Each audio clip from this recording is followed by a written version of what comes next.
You know those moments where somebody asks a simple question and it quietly changes the rest of your life? Dragonfly number 1. November 1977. The very first journal of the Wilts Berks Canal Amenity Group starts with one of those. I've got it here in front of me. On page 3, under the heading How It All Began, Neil Rumbol tells the story. He's a teacher, and about 5 years before this booklet came out, a second-year pupil at his school asks, "Sir, can you organise a canal cruise?" And Neil's honest reaction is, "What's a canal cruise?"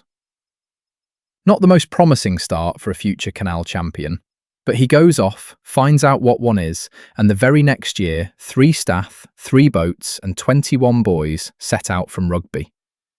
He says, "Little did I know the extent of what was about to begin." Over that first week, all the strange new vocabulary of the cut arrives with a bang. Locks, windlasses, sills, dry pounds. Proper baptism by water. A few months later, and after several cruises, a few Canal Society meetings, and stacks of magazines called Waterways World and Navies, Neil's looking up at the British Waterways map that's become a permanent fixture above his desk. He's realised there are such things as derelict canals, and that there are people, the IWA, the Waterway Recovery Group, local trusts, actually trying to bring them back. He gets involved with the Stroudwater and Thames and Severn Canal Trust, even ventures out to Latham Basin, where the Thames and Severn meets the North Wilts. That's really the edge of his knowledge of our canals at this point, as he freely admits.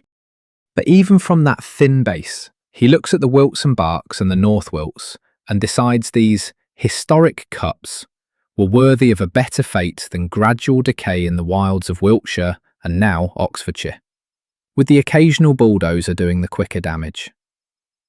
So he does something quite brave for the time. He starts investigating the lines of the 2 canals, first on the map, then out on the ground. He decides they're worth saving for future use, and that it was time to begin national publicity in the waterways press before it was too late. That's early spring 1977. The immediate aim is to protect and develop what remains. But you can hear the spark. He talks about the potential for one of the largest and most significant canal groups in the country, and signs off with that lovely line about those little acorns.